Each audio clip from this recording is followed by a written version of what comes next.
तर तिकडे सांगलीच्या कृष्णा नदीची पाणी पातळी सुद्धा आता 42 फुटांवर गेली आहे। सांगलीतील बायपास रोडवर नागरी वस्तीमध्ये आता पाणी शिरलंय।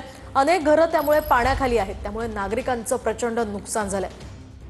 अधिकची माहिती जाणून घेऊयात आमचे प्रतिनिधी शंकर देवकुळे यांच्याकडून। शंकर, काय सांगाल? खरं तर याआधी सुद्धा सांगली आणि कोल्हापूरला पुराचा फटका बसलेला आहे आणि पुन्हा तीच परिस्थिती उद्भवते की काय अशी भीती सध्या व्यक्त केली जाते। काय अधिकचे अपडेट्स आहेत?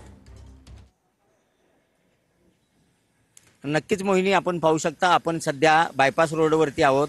या ठिकाणी आपण बायपास रोडवरती पाहू शकता, या ठिकाणी असणाऱ्या नागरी वस्तीमध्ये सांगली कृष्णा नदीचं पाणी हे घरामध्ये शिरलेलं आहे।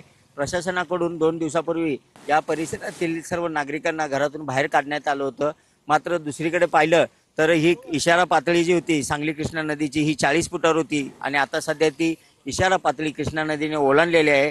आता सध्या कृष्णा नदीची पाण्याची पातळी ही 42 फुटाहून जास्त आहे आणि धोका पातळी ही कृष्णा नदीची 45 फूट आहे। एकंदरीत पाहिलं तर या ठिकाणी 42 फुटानंतर 45 फुटाकडे म्हणजे धोका पातळीकडे सांगली कृष्णा नदीची वाटचाल सध्या सुरू आहे। जिल्हा प्रशासनाकडून या ठिकाणी अलर्ट मोडवर असून या ठिकाणी एनडीआरएफची टीम सुद्धा या ठिकाणी ऑलरेडी दाखल झालेली आहे। सांगली जिल्हाधिकारी अशोक काकडे हे या ठिकाणी सर्व परिस्थितीवर नियंत्रण ठेवून आहेत। त्याचबरोबर अगदी नक्कीच शंकरजी, या संदर्भातले अपडेट्स तुमच्याकडनं जाणून घेत राहणार आहोत। तुर्तास धन्यवाद दिलेल्या सविस्तर माहितीसाठी।